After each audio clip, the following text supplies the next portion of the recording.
നമസ്കാരം. ഗൾഫ് 80ലേക്ക് സ്വാഗതം. ആദ്യം പ്രധാന വാർത്ത.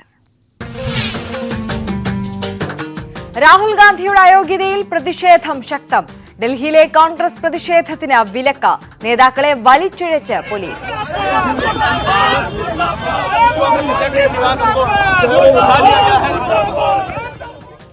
പ്രവാസ ലോകത്തും പ്രതിഷേധം. അഴിമതിയെ സംരക്ഷിക്കാനുള്ള സമരമെന്ന് പ്രധാനമന്ത്രി.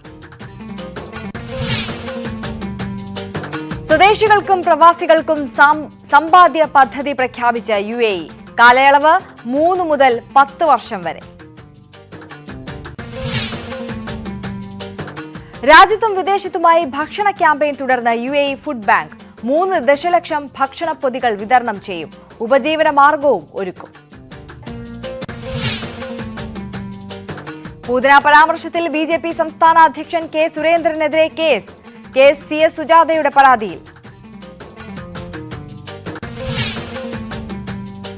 സാങ്കേതിക സർവകലാശാലയിൽ സർക്കാരിന് വഴങ്ങി ഗവർണർ. VC ചുമതല സർക്കാരിന് താൽപര്യമുള്ളവർക്ക് നൽകാം. സിസ തോമസ് വിരമിക്കുന്ന സാഹചര്യത്തിലാണ് നടപടി.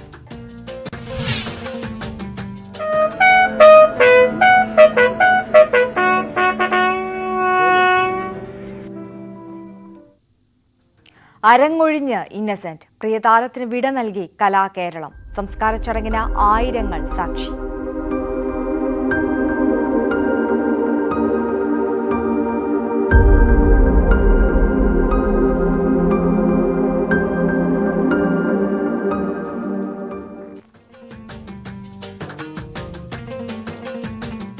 വിശദമായ വാർത്തകളിലേക്ക്.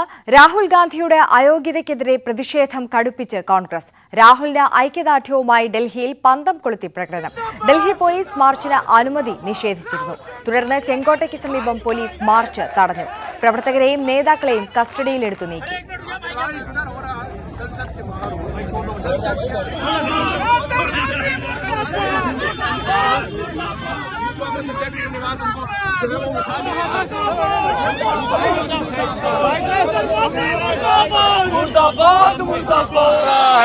जब जब मोदी डरता है पुलिस को आगे करता है. जब जब मोदी डरता है. പോലീസ് നേതാക്കളെയും പ്രവർത്തകരെയും വലിച്ചിഴച്ചെന്ന് കോൺഗ്രസ് ആരോപിച്ചു.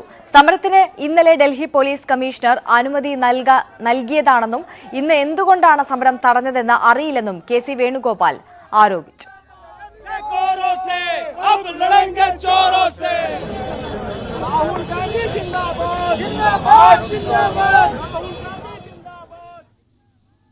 രാഹുൽ ഗാന്ധിക്കെതിരെ കേന്ദ്ര സർക്കാർ നടത്തുന്ന ജനാധിപത്യ വിരുദ്ധ നടപടിക്കെതിരെ പ്രവാസ ലോകത്തും പ്രതിഷേധം. സത്യം ജയിക്കും, stand with Rahul, we are all with Rahul എന്ന തലവാചകത്തിൽ അബുദാബി ഇന്ത്യൻ ഇസ്ലാമിക് സെന്ററിൽ സംഘടിപ്പിച്ച ഐക്യദാർഢ്യ പ്രതിജ്ഞയിൽ 100 കണക്കിന് പ്രവാസികൾ പങ്കെടുത്തു.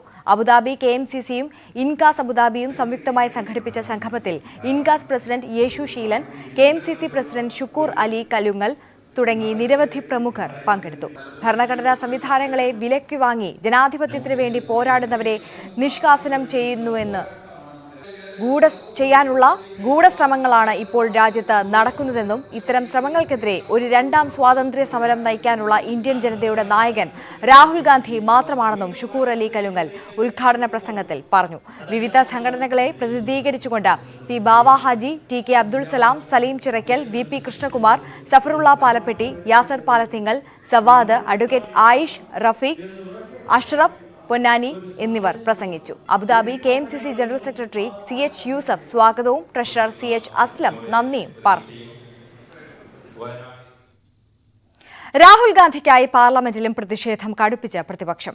ലോക്സഭാ നടപടികൾ ആരംഭിച്ചയുടനെ TN Prathapan MP, Hibi Eden, Karur MP, Jothimani എന്നിവർ നടുത്തളത്തിലിറങ്ങി പ്രതിഷേധിച്ചു. അംഗങ്ങൾ ചെയറിന് നേരെ പേപ്പർ കീറിയെറിഞ്ഞു. ബഹളത്തെ തുടർന്ന് ലോക്സഭ, രാജ്യസഭാ നടപടികൾ തടസ്സപ്പെട്ടു. ഔദ്യോഗിക വസതി ഒഴിയണമെന്നാവശ്യപ്പെട്ട് നോട്ടീസ് നൽകിയതിന് പിന്നാലെ വസതി ഒഴിയുമെന്ന് രാഹുൽ ഗാന്ധി ലോക്സഭാ സെക്രട്ടേറിയറ്റിനെ അറിയിച്ചു. ഏപ്രിൽ 22-ന് മുൻപ് വസതി ഒഴിയുമെന്നും രാഹുൽ ഡെപ്യൂട്ടി സെക്രട്ടറി മോഹിത് രാജിന് നൽകിയ കത്തിൽ വ്യക്തമാക്കി. അതിനിടെ രാഹുലിന്റെ അയോഗ്യതാ വിഷയത്തിൽ ലോക്സഭാ സ്പീക്കർക്കെതിരെ പ്രതിപക്ഷം അവിശ്വാസ പ്രമേയം കൊണ്ടുവന്നേക്കും. സഭയിൽ പക്ഷപാതപരമായി പെരുമാറുന്നുവെന്നാരോപിച്ച് പ്രതിപക്ഷ പാർട്ടികളുമായി ആലോചിച്ചാകും നീക്കം. അടുത്ത തിങ്കളാഴ്ചയോടെ നോട്ടീസ് നൽകിയേക്കും. പ്രതിപക്ഷ സമരത്തെ പരിഹസിച്ച പ്രധാനമന്ത്രി. ഇപ്പോൾ നടക്കുന്നത് അഴിമതിയെ സംരക്ഷിക്കാനുള്ള സമരം. അഴിമതിയിൽ മുങ്ങിക്കുളിച്ചവർക്കെതിരെ നടപടി വന്നപ്പോൾ അന്വേഷണ ഏജൻസികൾക്കും സർക്കാരിനും ജുഡീഷ്യറിക്കുമെതിരെ വിമർശനങ്ങളുമായി രംഗത്തുവരികയാണിവർ. കഴിഞ്ഞ 9 വർഷത്തെ ഭരണം കൊണ്ട് അഴിമതിക്കാരുടെ അടിത്തറയിളക്കാൻ സാധിച്ചു. കോൺഗ്രസ് കാലത്ത് ബാങ്കുകളിൽ നിന്ന് പണം അടിച്ചുമാറ്റിയവരെ കണ്ടെത്തുകയാണ് സർക്കാർ ചെയ്തതെന്നും പ്രധാനമന്ത്രി. അഴിമതിയെ ഇല്ലാതാക്കിയാൽ മാത്രമേ രാജ്യത്തിന് മുന്നോട്ട് കുതിക്കാനാകൂ എന്നും അഴിമതിക്കെതിരായ നടപടികൾ അവസാനിപ്പിക്കില്ലെന്നും രാജ്യത്തിന്റെ വളർച്ച ഉറപ്പാക്കുമെന്നും നരേന്ദ്രമോദി പറഞ്ഞു.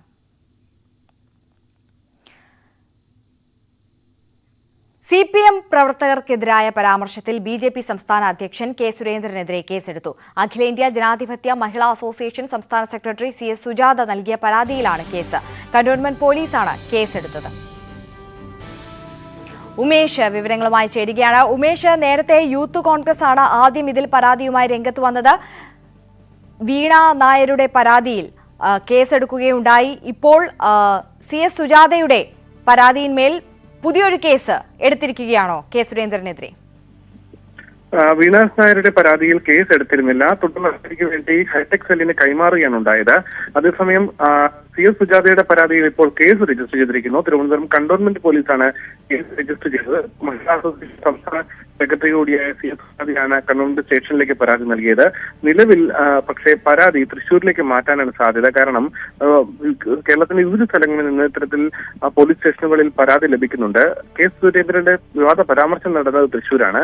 അതുകൊണ്ട് തന്നെ ഈ എല്ലാം തൃശ്ശൂരിൽ അന്വേഷിക്കട്ടെ എന്നുള്ള നിലപാട് പോലീസ് എടുത്തേക്കും. അത് സംബന്ധിച്ച കൂടിയാലോചനകൾ നടത്തുന്നുണ്ട്.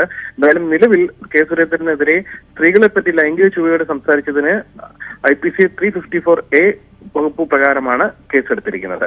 ആര്യ, ശരി. ഉമേഷ് ബാലകൃഷ്ണനാണ് വിവരങ്ങൾ നൽകിയത്. എന്നാൽ പ്രതിപക്ഷത്തിന്റെ ശ്രമം CPM പ്രീതിക്ക് വേണ്ടിയെന്ന് ആരോപിക്കുകയാണ് BJP. രാജാവിനേക്കാൾ വലിയ രാജഭക്തിയാണ് VD സതീശൻ കാണിക്കുന്നതെന്ന് BJP സംസ്ഥാന ജനറൽ സെക്രട്ടറി P. സുധീർ. ഭരണപക്ഷത്തിന് വേണ്ടി പ്രവർത്തിക്കുന്ന ഇത്രയും തരം താഴ്ന്ന പ്രതിപക്ഷ നേതാവിനെ കേരളം കണ്ടിട്ടില്ല. പാലക്കാട് യൂത്ത് കോൺഗ്രസ് ക്യാമ്പിൽ പീഡിപ്പിക്കപ്പെട്ട ദളിത് യുവതിയുടെ പരാതി VD സതീശൻ പോലീസിന് കൈമാറണമെന്നും P. സുധീർ ആവശ്യപ്പെട്ടു. UAE-യിലും വിദേശത്തുമുള്ളവർക്ക് ഭക്ഷണം നൽകാനുള്ള ക്യാമ്പയിൻ UAE ഫുഡ് ബാങ്ക് തുടരുന്നു. അശരണർക്കും അവശത അനുഭവിക്കുന്നവർക്കും 3 ദശലക്ഷം ഭക്ഷണപ്പൊതികൾ ക്യാമ്പയിന്റെ ഭാഗമായി നൽകും. UAE വൈസ് പ്രസിഡന്റും ദുബായ് ഭരണാധികാരിയുമായ Sheikh Mohammed bin Rashid Al മഖ്ദൂമിന്റെ പത്നിയുടെ നിർദ്ദേശപ്രകാരമാണ് റമദാൻ മാസത്തിൽ ഭക്ഷണ വിതരണം നടത്തുന്നത്. ഭക്ഷണം വിതരണം ചെയ്യുന്നതിനു പുറമെ UAE-ക്ക് അകത്തും പുറത്തുമുള്ളവർക്ക് ഉപജീവനമാർഗമൊരുക്കാനും ബാങ്ക് ലക്ഷ്യമിടുന്നു. അർഹരായവർക്ക് ഭക്ഷണവും അവശ്യവസ്തുക്കളും നൽകുന്ന മാനുഷിക സംരംഭമാണ് ലക്ഷ്യമെന്ന് board of trustees chairman Dawood Al Hajiri പറഞ്ഞു. ഭക്ഷ്യയോഗ്യമല്ലാത്ത വസ്തുക്കളെ കാർഷിക വളങ്ങളാക്കി മാറ്റുന്ന റീസൈക്ലിംഗ് ബിസിനസ്സുകളുമായുള്ള സഹകരണം ശക്തിപ്പെടുത്തുന്നതിനുള്ള പദ്ധതികളും ബാങ്കിനുണ്ട്. UAE സുസ്ഥിരതാ വർഷത്തോട് ചേർന്നുകൊണ്ടാണ് സംരംഭങ്ങൾ ഒരുക്കിയിട്ടുള്ളത്. സമൂഹത്തിന്റെ വിവിധ തുറകളിലുള്ളവരിൽ ഉത്തരവാദിത്വവും സന്നദ്ധ പ്രവർത്തനവും പ്രോത്സാഹിപ്പിക്കുന്നതിനായി Dubai Islamic affairs and charitable activities ഡിപ്പാർട്ട്മെന്റുമായി സഹകരിച്ച് യുവർ ഹരീസ് ഓണസ് സംരംഭവും നടപ്പിലാക്കിയിട്ടുണ്ട്. പരമ്പരാഗത എമിറാത്തി വിഭവമായ ഹാരിസിന്റെ ഒരു ഭാഗമെങ്കിലും എടുത്തുവെക്കാനും ഇഫ്താർ ടെന്റുകളിൽ വിതരണം ചെയ്യാനും ഈ സംരംഭം റെസ്റ്റോറന്റുകളെ പ്രോത്സാഹിപ്പിക്കുന്നു. റെസ്റ്റോറന്റുകളുടെ തെരഞ്ഞെടുപ്പടക്കമുള്ള കാര്യങ്ങളിൽ UAE ഫുഡ് ബാങ്ക് മേൽനോട്ടം വഹിക്കും. സംഭാവനയായി ലഭിക്കുന്ന ഭക്ഷണം ആവശ്യക്കാരിലേക്ക് എത്തിക്കുന്നതിനും ഇഫ്താർ ടെന്റുകളുമായി ബാങ്ക് സഹകരിക്കും. News 18 Dubai. സ്വദേശികൾക്കും പ്രവാസികൾക്കുമായി സമ്പാദ്യ പദ്ധതി പ്രഖ്യാപിച്ച UAE 3 വർഷം മുതൽ 10 വർഷം വരെയാണ് പദ്ധതിയുടെ കാലയളവ്. രാജ്യത്തെ നിക്ഷേപ പദ്ധതിയായ നാഷണൽ ബോണ്ട്സാണ് സമ്പാദ്യ വരുമാന പദ്ധതി അവതരിപ്പിച്ചിട്ടുള്ളത്. ജോലി അവസാനിക്കുമ്പോൾ റിട്ടയർമെന്റ് വരുമാനം എന്ന രീതിയിലും സമ്പാദ്യമെന്ന രീതിയിലുമാണ് പദ്ധതി വിഭാവനം ചെയ്തിട്ടുള്ളത്. 2 പ്രധാന ഘടകങ്ങൾ പദ്ധതിയിൽ ഉൾപ്പെടുന്നു. 3 മുതൽ 10 വർഷം വരെയുള്ള കാലഘട്ടത്തിൽ ഓരോ മാസവും പണം നിക്ഷേപിക്കാം. ഏറ്റവും കുറഞ്ഞത് മാസം 1000 ദിർഹമാണ് നിക്ഷേപിക്കേണ്ടത്. 3 വർഷം അടച്ചാൽ അടുത്ത 3 വർഷം നിക്ഷേപത്തിന്റെ ലാഭവിഹിതമടക്കം തിരിച്ചു കിട്ടുന്ന രീതിയിലാണ് പദ്ധതി ആവിഷ്കരിച്ചിട്ടുള്ളത്. 5 വർഷവും മാസം 5000 ദിർഹമാണ് അടയ്ക്കുന്നതെങ്കിൽ കാലാവധി കഴിഞ്ഞതിനു ശേഷമുള്ള 3 വർഷവും മാസം 10,020 ദിർഹമാണ് ലഭിക്കുകയെന്ന് നാഷണൽ ബോണ്ട്സ് അധികൃതർ പറയുന്നു. 3 വർഷം മുതൽ 10 വർഷം വരെയാണ് പദ്ധതിയുടെ കാലയളവ്. ഇത് ഉപഭോക്താക്കൾക്ക് തിരഞ്ഞെടുക്കാം. പ്രതിമാസം വരുമാനം തിരികെ ലഭിച്ചു തുടങ്ങേണ്ട കാലവും അവർക്ക് തന്നെ തീരുമാനിക്കാം. സാമ്പത്തിക ഭദ്രത ഉറപ്പാക്കുന്നതിനു പുറമെ റിവാർഡുകളും ക്യാഷ് പ്രൈസുകളും നൽകി സാമ്പത്തിക ക്ഷേമം വർദ്ധിപ്പിക്കാനുള്ള അവസരം നാഷണൽ ബോണ്ട്സ് നൽകുന്നു. News 18 Dubai. ദുബായ് ഭരണാധികാരി പ്രഖ്യാപിച്ച 1 ബില്യൺ ബീൽസ് പദ്ധതിക്ക് 10 ദശലക്ഷം ദിർഹം സംഭാവന നൽകി Lulu group chairman MA Yusuf Ali. UAE നടത്തുന്ന എല്ലാ ജീവകാരുണ്യ പ്രവർത്തനങ്ങളെയും പിന്തുണയ്ക്കുക എന്ന പ്രതിബദ്ധതയുടെ ഭാഗമായാണ് സംഭാവനയെന്ന് യൂസഫ് അലി വ്യക്തമാക്കി.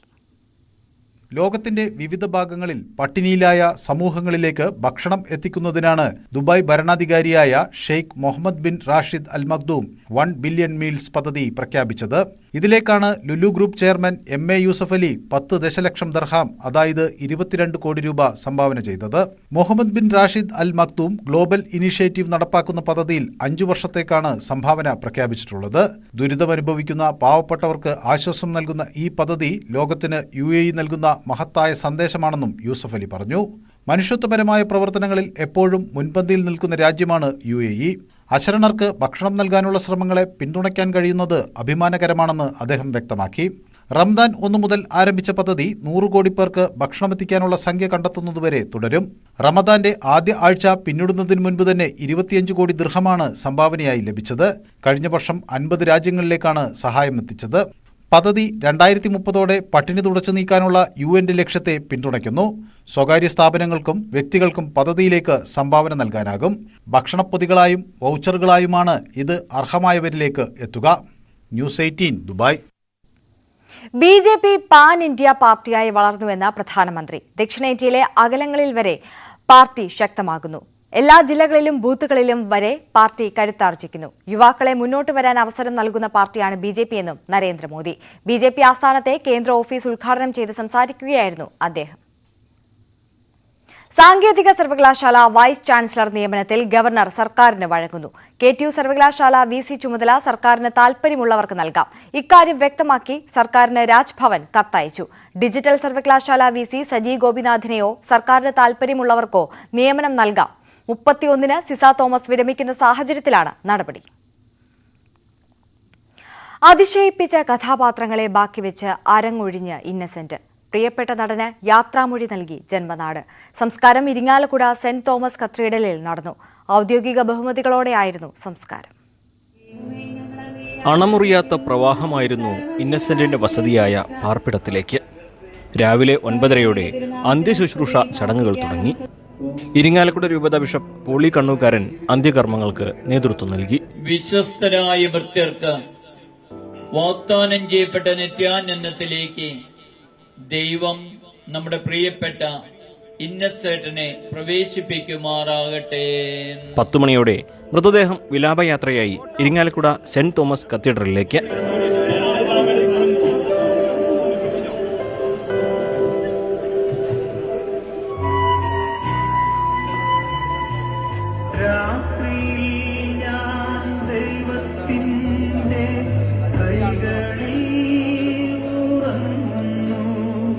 പള്ളിയിലെ പ്രത്യേക പ്രാർത്ഥനയ്ക്ക് ശേഷം ഭൗതിക ശരീരം സെമിത്തേരിയിലെത്തിച്ചു. പിന്നീട് പോലീസിന്റെ ഗാർഡ് ഓഫ് ഓണർ.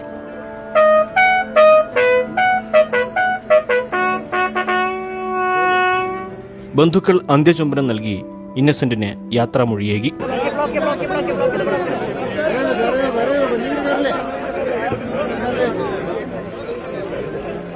മന്ത്രിമാരായ K Rajan, K Radhakrishnan, R Bindu, VN Vasavan, ചലച്ചിത്ര താരങ്ങളായ ദിലീപ്, കാവ്യമാധവൻ, ടോവിനോ തോമസ്, ഇടവേള ബാബു, സംവിധായകൻ സത്യനന്ദിക്കാട്, BJP നേതാവ് PK കൃഷ്ണ തുടങ്ങിയവർ സംസ്കാര ചടങ്ങിൽ പങ്കെടുത്തു. ഇന്നസെന്റിന്റെ നിറചിരി ഇനി നിത്യതയിൽ അനശ്വരമായി നിറയും. ന്യൂസ് 18 തൃശൂർ. യുക്രൈൻ യുദ്ധത്തെ തുടർന്ന് നാട്ടിൽ തിരിച്ചെത്തിയ വിദ്യാർത്ഥികൾക്ക് ഇന്ത്യയിൽ പരീക്ഷ എഴുതാൻ അവസരം. അവസാന വർഷ മെഡിക്കൽ വിദ്യാർത്ഥികൾക്ക് രാജ്യത്ത് പരീക്ഷ എഴുതാമെന്ന് സുപ്രീം കോടതി ഉത്തരവിട്ടു. മറ്റ് മെഡിക്കൽ കോളേജ് എൻറോൾ ചെയ്യാതെ തന്നെ ഇവർക്ക് പരീക്ഷ എഴുതാം. അതേസമയം ഇന്ത്യയിലെ MBBS സിലബസ് അനുസരിച്ചാകും പരീക്ഷ. പരീക്ഷയ്ക്ക് ശേഷം 2 വർഷം നിർബന്ധിത ഇന്റേൺഷിപ്പും ഇവർ പൂർത്തിയാക്കേണ്ടി വരും. യുക്രൈൻ റഷ്യ യുദ്ധത്തെ തുടർന്ന് നാട്ടിലേക്ക് മടങ്ങേണ്ടി വന്ന വിദ്യാർത്ഥികൾ നൽകിയ ഹർജിയിലാണ് സുപ്രധാനമായ വിധി. വാർത്തകളിലേക്ക്. ശബരിമല തീർത്ഥാടകർ സഞ്ചരിച്ച ബസ് മറിഞ്ഞ് നിരവധി പേർക്ക് പരിക്ക്. ഇലവുങ്കലിൽ നിന്നും എരുമേലിയിലേക്കുള്ള റോഡിൽ നാറാണൻതോടിന് സമീപമായിരുന്നു അപകടം. തമിഴ്നാട് തഞ്ചാവൂർ സ്വദേശികളായ തീർത്ഥാടകർ സഞ്ചരിച്ച ബസ്സാണ് മറിഞ്ഞത്. ഡ്രൈവർ ഉൾപ്പെടെ 2 പേരുടെ നില ഗുരുതരമാണ്.